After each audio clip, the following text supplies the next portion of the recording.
Jalen Hurts has been a playmaker. And even when he plays poorly, and he played poorly in Charlotte, let's be honest, he's still got 3 or 4 plays in him. And that to me is a positive part of Jalen Hurts. And we always talk about the mental makeup and the mental stuff, which is intangible, and people don't like that. But a lot of quarterbacks would play that type of game and go into a funk, and it would be over. And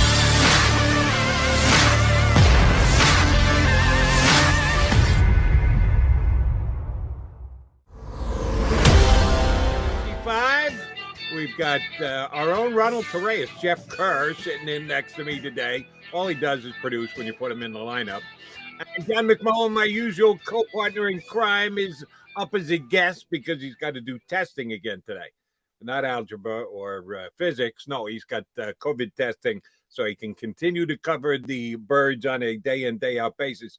John McMullen, I know you're joining us now, but if you get over to the NovaCare complex and you run into Ben Simmons on the COVID test line, please get back to us and let us know how both you and Ben test today. Yeah, it's funny how I always say, I said it about Aaron Rodgers this offseason when everybody was talking about him potentially retiring. I've never seen anybody walk away from a check that big, no matter how much money they have. And, the check was getting too big for Ben. So he's going to show up and take all the vitriol that he's sure to receive. It's not a good situation. The Sixers probably should have gone a different route, but that's for Sixers 365.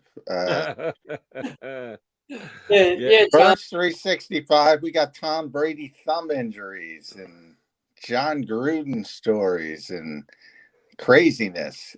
Carson Wentz, by the way, really, really played well last night. The other quarterback was the issue for him, but that's the best I've seen Carson play in a long, long time.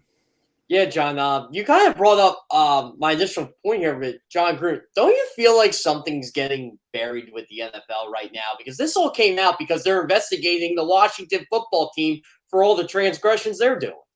Oh, my God. I can't believe how many people miss this. And, in some ways, it's, I don't want to say good from the NFL standpoint, but they are putting the shiny bauble out there so you distract you from the other bigger issues. And the fact that, you got, I don't know how many emails from this investigation from the Washington football team. And Jody, you might remember when we had your Dan Lust on, your buddy's friend, the sports lawyer, your buddy's son, I guess. Yes. And he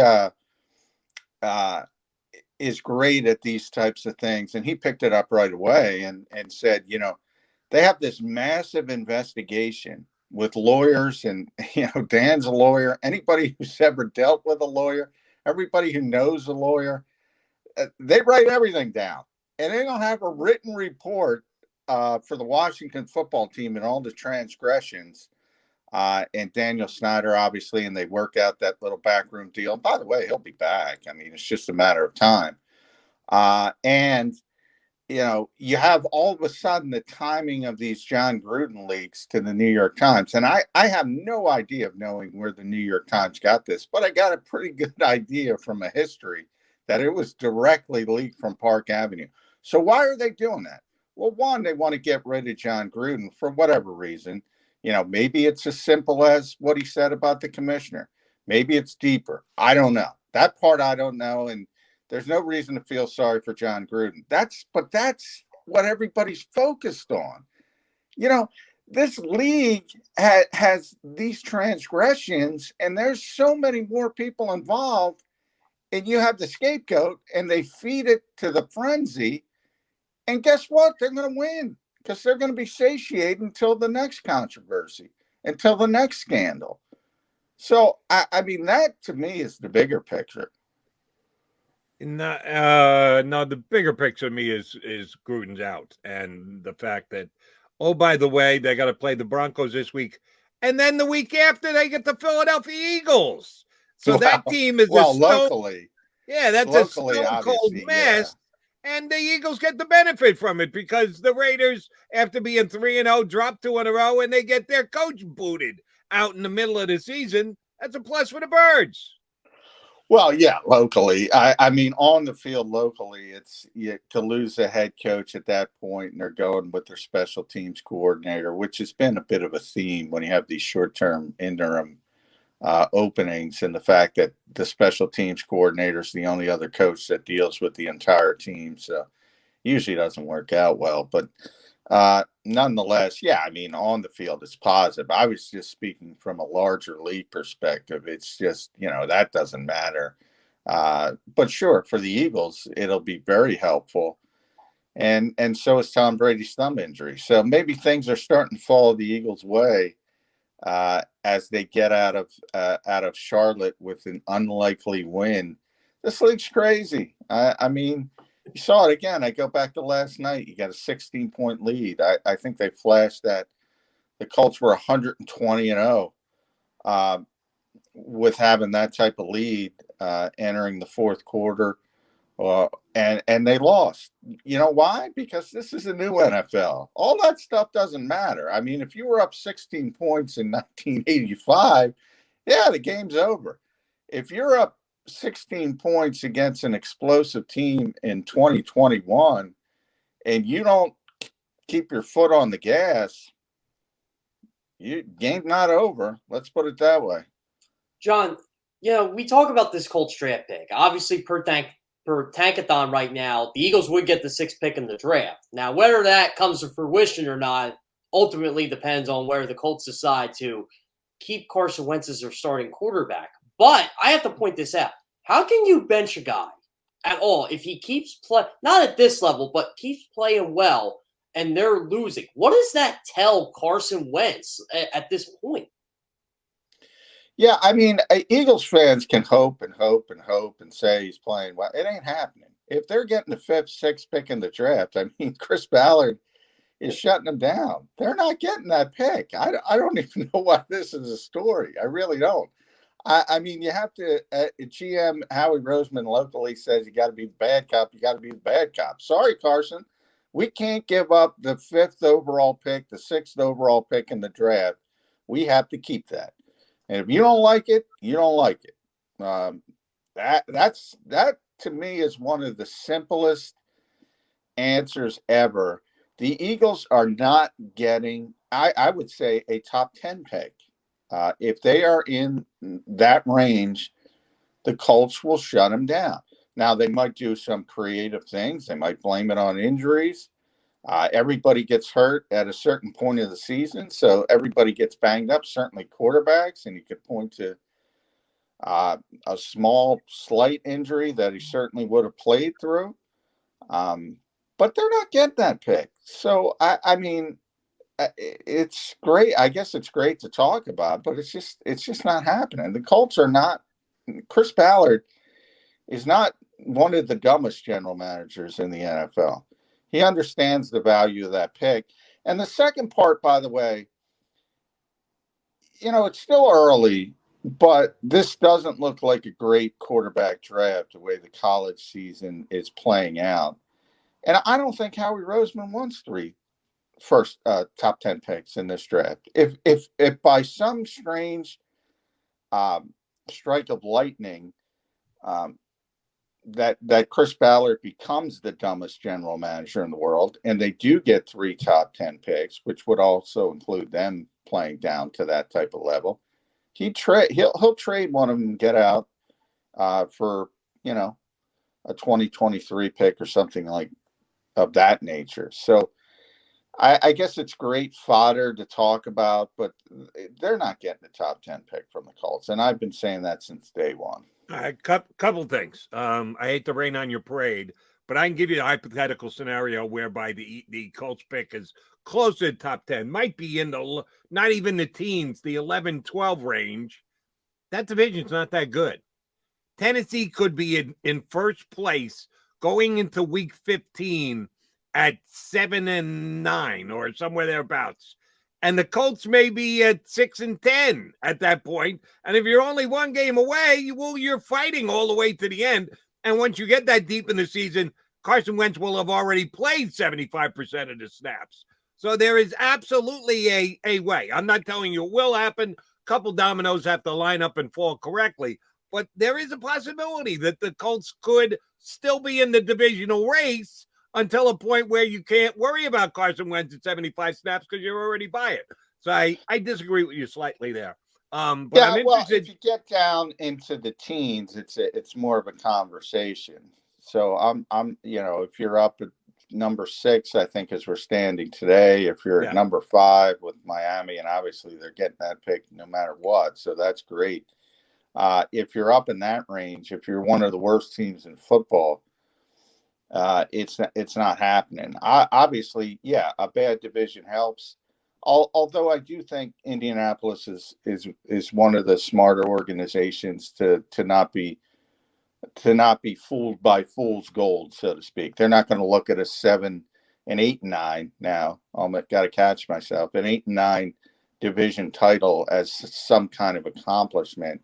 But if you're a mediocre team, you're a mediocre team and you're not in that top 5 range. So yeah, that's a different conversation. Yeah, but then again, the Eagles didn't go to the unstoppable Nate Sudfeld until they were mathematically eliminated last year. So I'll just say that teams like winning divisions, and I think Indianapolis would like to win. But John, follow up on your other point that Howie Roseman, if the Eagles have those high picks and it's not the year to take the quarterback, you think he'd trade one of them. Why? Because that's too much money in rookies in a given season that you want to flip it over for another year so you can make that quarterback draft pick the year after? Why do you think Howie would lean toward trading one of 3 if they've got 3 picks in, say, the top 12 or 14 of the draft? All of the above. Part of it is money. You don't want all those big-time rookie contracts at one time. Probably more of it is trying to spin off in case the next year's quarterback draft is better, and it probably will be, just from a standpoint of odds perspective. If you're down, you're probably going to be up. But they're looking at players, obviously, who are going to be in the 2023 draft as well.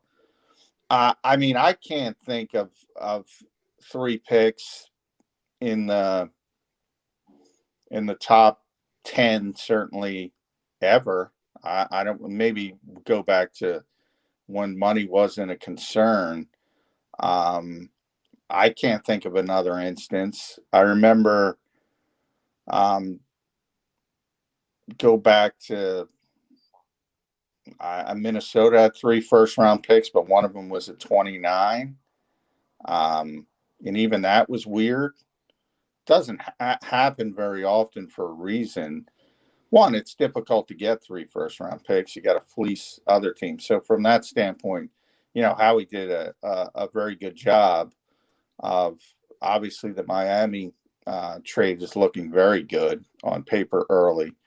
And again, but remember, and I always point this out, they traded Carson Wentz for a conditional second-round pick. In the NFL office, that's what it says, conditional second-round pick.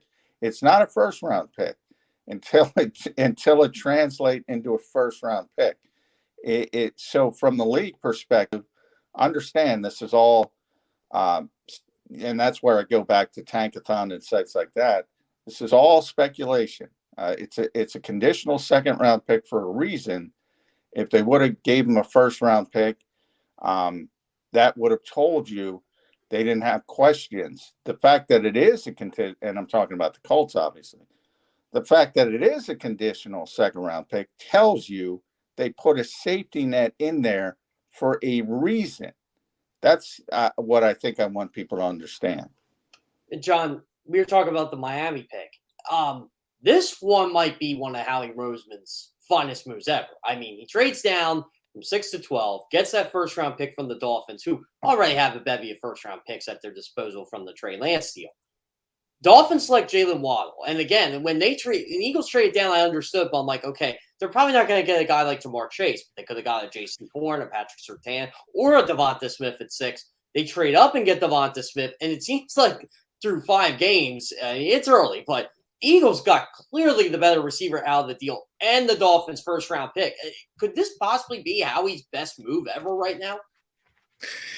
Yeah, I mean, it's a good move from the perspective of, a lot has to do with, I don't think things going wrong in the other city is really a natural, a feather in the cap of the GM who got the better end of the deal.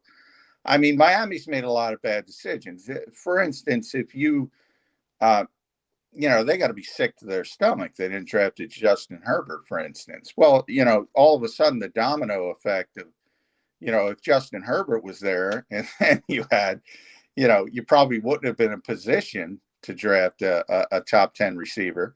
But if you had a top 10 receiver with him, it'd probably be a different conversation. So, I mean, sometimes unfortunately, injuries happen in certain cities. And things go drastically bad. We go back to what I said about the safety net. That's why the safety net was there. So from the asset standpoint, it was always a good trade. It was a good trade from a blind perspective. And that's when you know it's a good trade. When you don't know who was going to pick who, and it still looked like a good trade. And it still looked like a dumb trade from Miami. And so that's kind of how I judge that. And it is a very good deal from Howie Roseman's perspective. Right. And with what the Eagles ended up doing, it's actually a 2-move move that you trade back, but then trade back up to get Devonta Smith. So I think Howie did well on both ends, as a matter of fact. John, Nick Sirianni talked about the challenge of getting ready in only a handful of days for a turnaround on a Thursday night. And he basically went to from the way I read what he was saying, the KISS philosophy of keep it simple, stupid, that they're not going to overly... Can't get much simpler, by the way. But go ahead. That's the way that he's going to play this.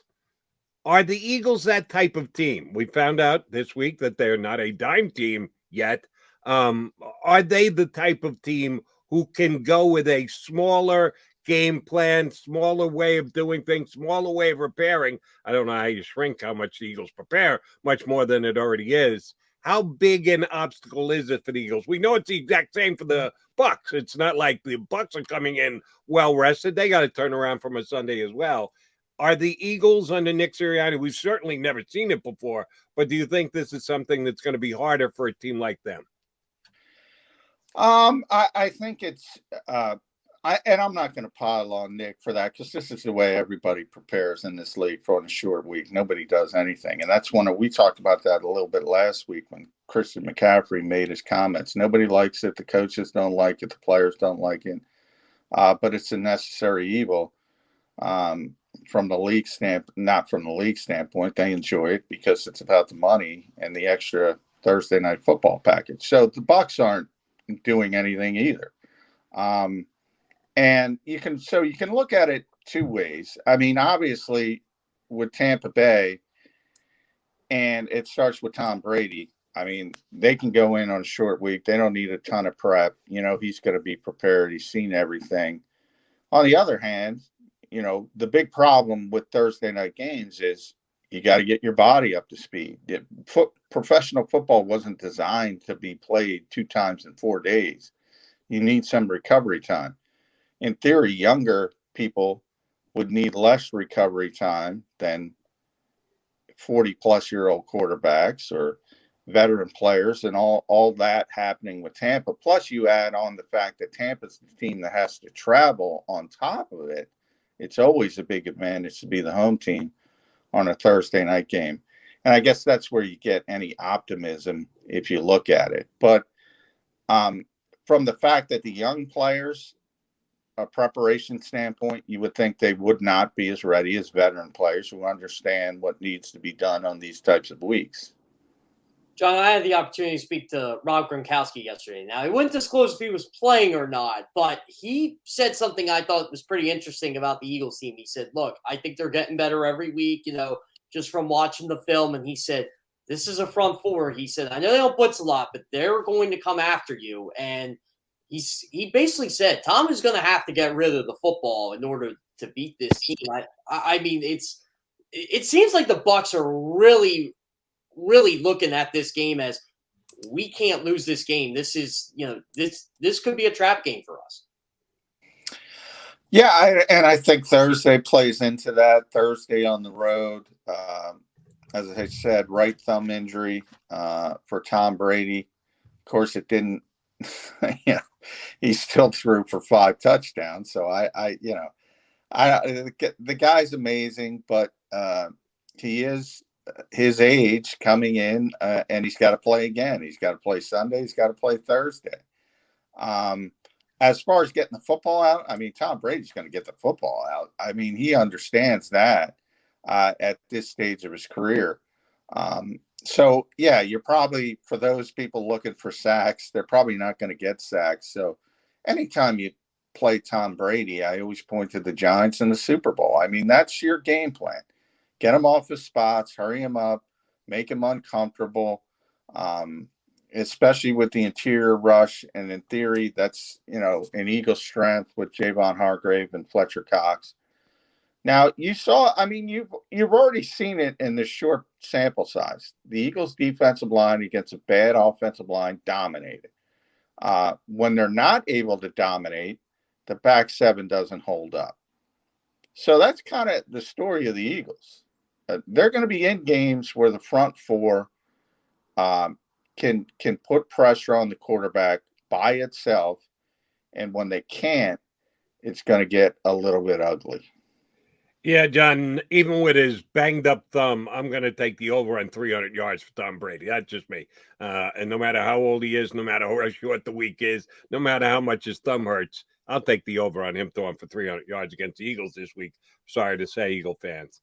And one of the reasons why is apparently the Eagles are not a dime team, or so we're told. And I think Tampa will be ready, willing, and able to go to 4 wide receiver sets. So which linebacker will they be using to try and cover a guy like Tyrone Johnson, the 4th wide receiver? Oh, by the way, their top 3 wide receivers are all of the Pro Bowl level, so good luck covering all of them. If they do have to try and cover a wideout or a tight end with a linebacker, who's that duty going to fall to? Well, the team's nickel linebackers are Eric Wilson and Alex Singleton. They did shift a mentality. They're trying to get, obviously, Davion Taylor up to speed. So maybe as he continues to feel a little bit better, he gets more and more playing time. I think it's pretty clear, really, going back to training camp, that they wanted him on the field. I would say, and I've said, and I'll keep saying it, Jonathan Gannon is a former cornerbacks coach. He's a former defensive back. He knows what dime coverage is. He said, we're not a dime team for now. What he meant by that, and he probably didn't say it correctly, is that, well, you're playing cover 2. You don't play dime. I mean, what if you're going to play cover 2, it sort of doesn't matter. And if you think Alex Singleton is a better player than Zach McPherson, and they do, and he probably is, then it doesn't hurt to have Alex Singleton on the field. Now, if you're going to match up in man coverage and they have 4 wide receivers on the field, like you were saying, Jody, yeah, you want a cornerback on the field. Even if your backup cornerbacks aren't good, they're going to have the best opportunity, and they're not good. But they're not playing that type of coverage. Now, if they get to that point where they have confidence in Zach McPherson or Josiah Scott, somebody like that, then maybe they'll play more dime. But it's like if you go back to Tony Dungy, we're talking about Tampa. So if you go back to Tony Dungy and his famous Tampa 2 scheme, where this all started, and by the way, I don't like that defense even a little bit, so I'm not a fan of it. Guess what? They didn't play dime. I mean, that's not what you do when you're playing that type of defense. How is Zach McPherson coming along in his development, and could the Eagles potentially look at him as their slot corner next year and move on from a guy like Avonte Max since this is last year of his rookie deal? I think there's a lot of football to be played. I think Avonte's been okay. But yeah, if they evaluate at the end of the season and they say, okay, he's not good enough, I do think Zach McPherson is more of a natural slot corner than an outside corner. And he was kind of played at outside throughout the summer, more out of need than anything else. So ultimately, I think probably his best and his ultimate role in the NFL, if he's going to be a starting level player, and that's what nickel corners are today, is probably in the nickel. He's done a good job on special teams as one of the gunners, with Andre Satcher as the other one. And that's his role right now. But obviously they feel much more comfortable. I think a lot, if Avonte Maddox gets to free agency, it'll always come down to, what kind of offers you're going to get. But I think the Eagles still like Avonte Maddox as a player.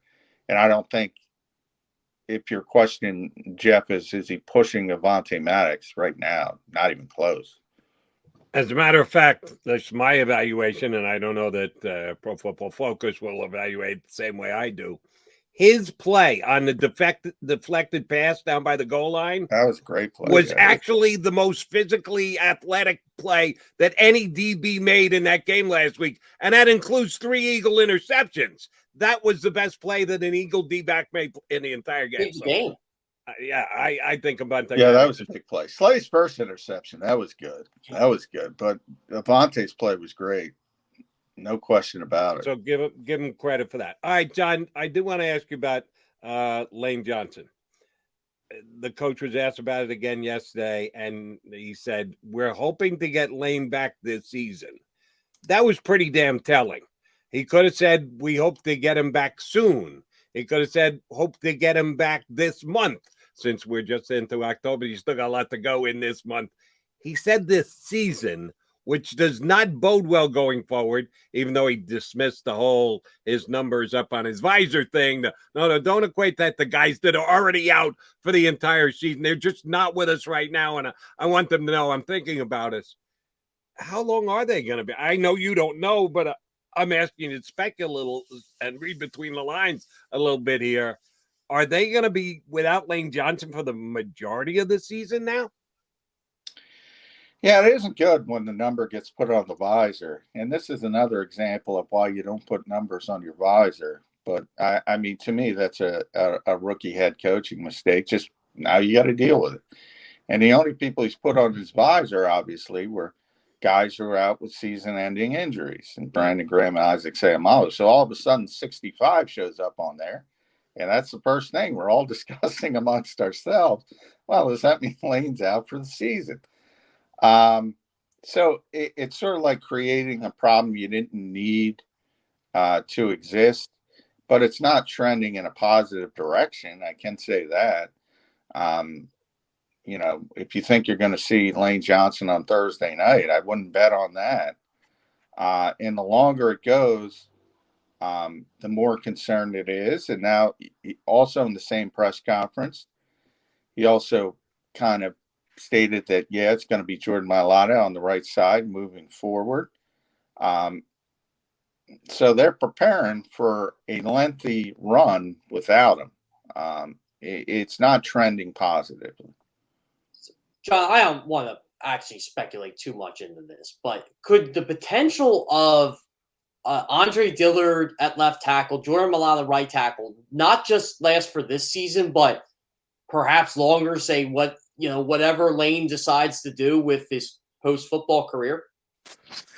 Yeah, it could. I mean, because you take the personal issues out of it, and there was already concern about Lane's ankle, and that was one of the early sort of speculatory things, that Lane was still struggling with that ankle, was still swelling up, and some early kind of spin was that maybe he just had enough. Maybe he just decided to walk away from a health standpoint. Now that's not what happened, but at his age, his money, his injury history, and now you have to throw the personal aspect into it as well. Yeah, I mean, the Eagles, the silver lining to this is Andre Dillard is proving that he can play left tackle in the NFL.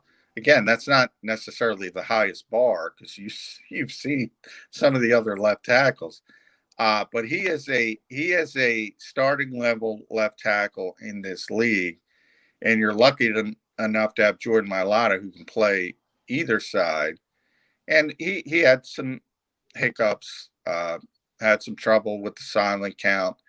And remember, he's coming off the injury. He'll be fine long term at right tackle, left tackle, wherever.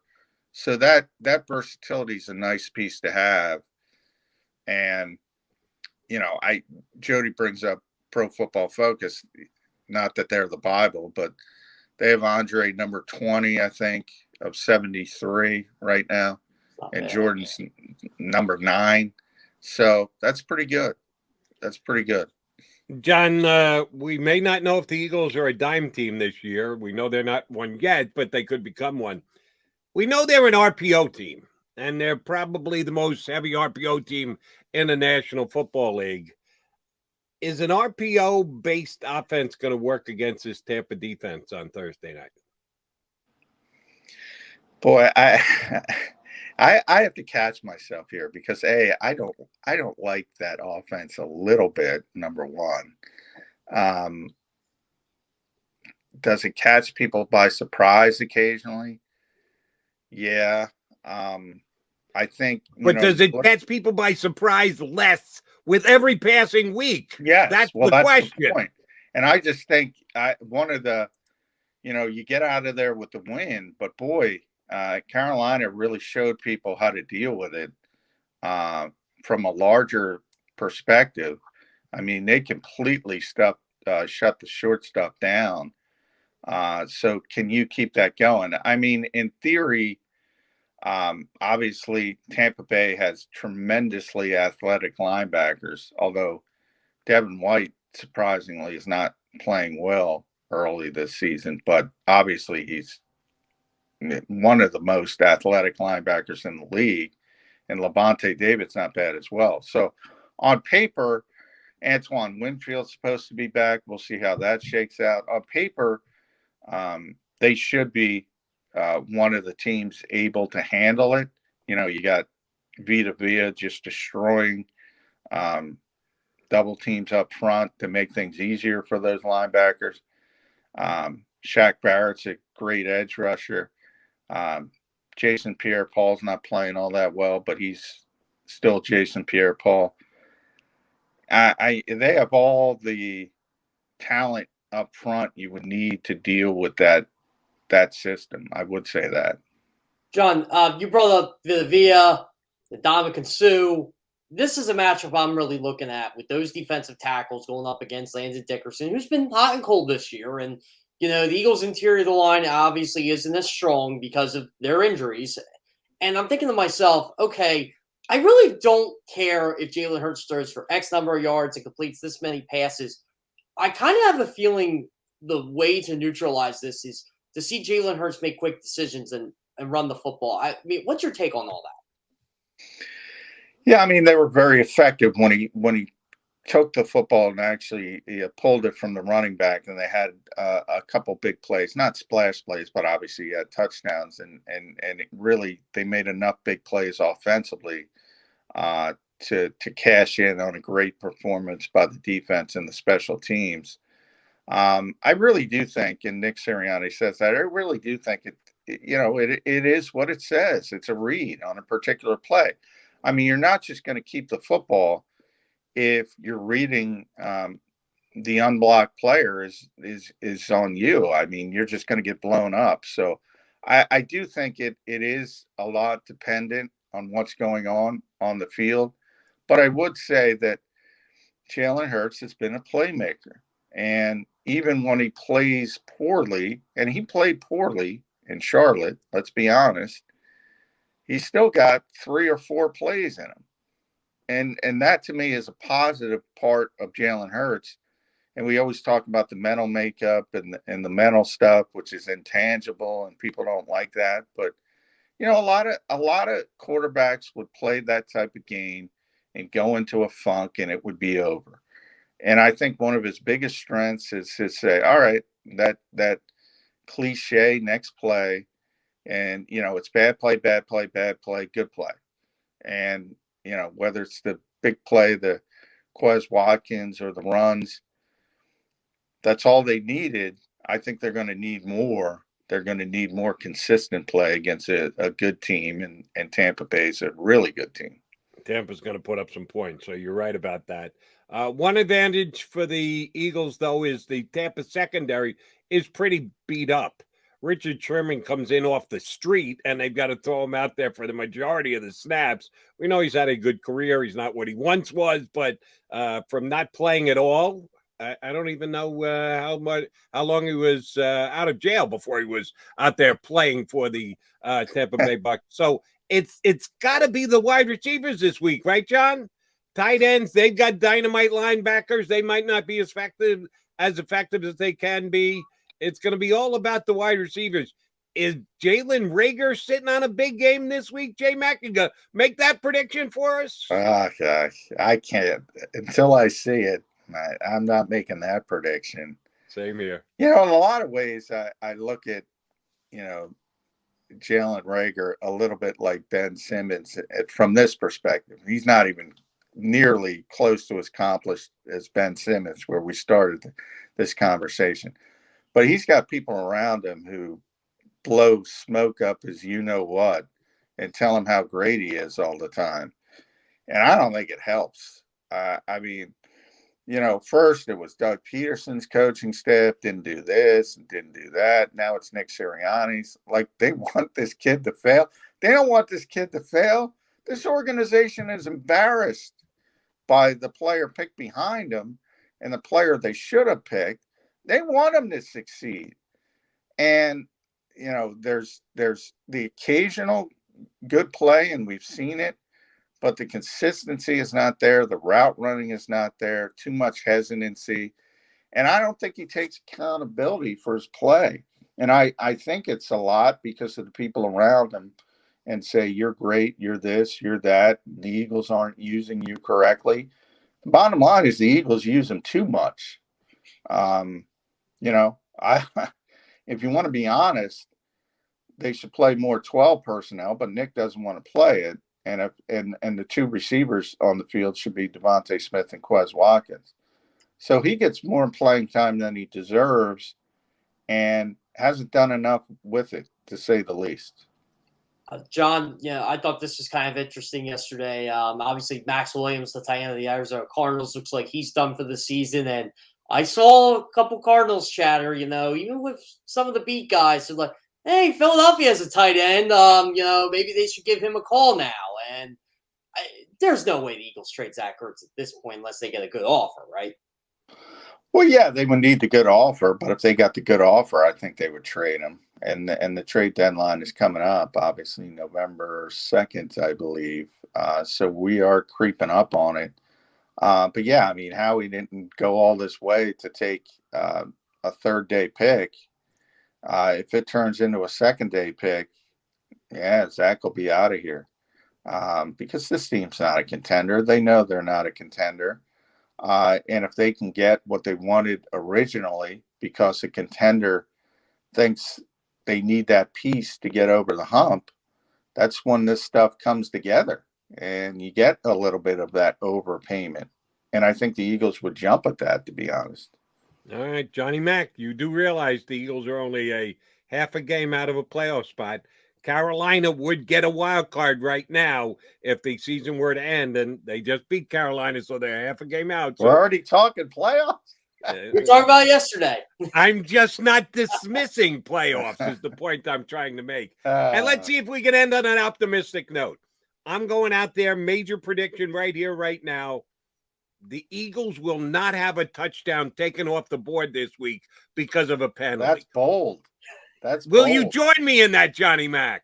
I'm gonna go. I am gonna join you because I'm a big believer in regressing to the mean, and it can't continue at this pace. But then again, I wouldn't be surprised with the illegal man downfield or the OPI. Yeah, I mean, they just need the illegal man downfield stuff. I mean, that's just if you're going to run RPOs, they're just it's going to be part of it. You're going to have to deal with it at times.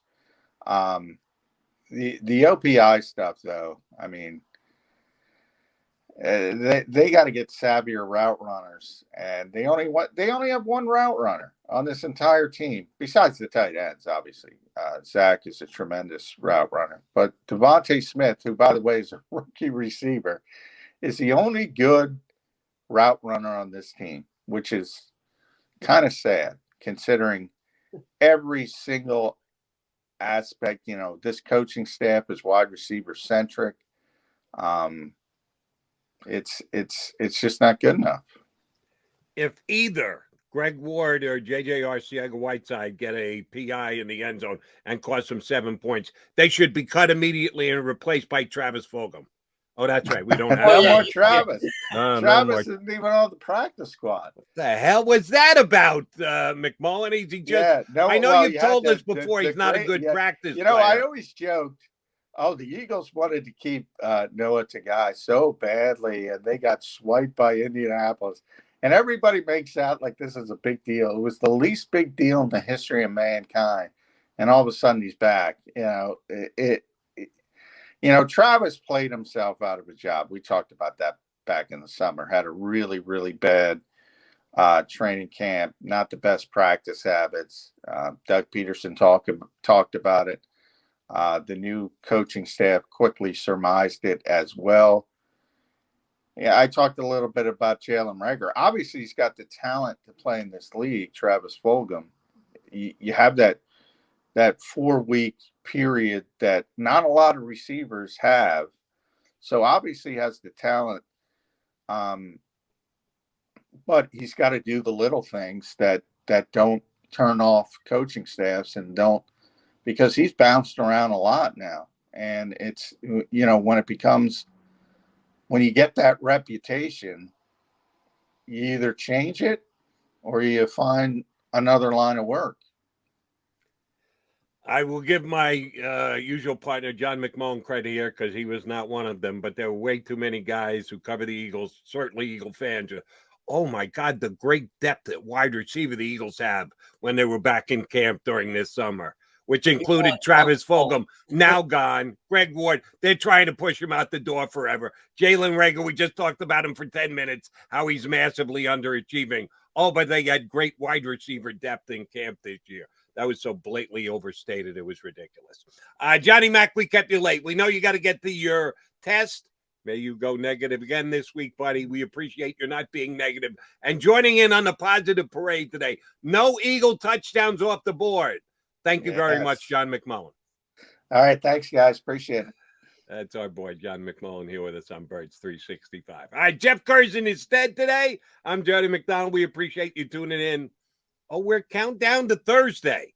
Kickoff is early this week. Quick turnaround. It's the same for both teams. Same for the Eagles as it is the Tampa Bay Buccaneers. Yeah, we're going to start the look ahead. Plenty to still do here on Birds 365. Stick around.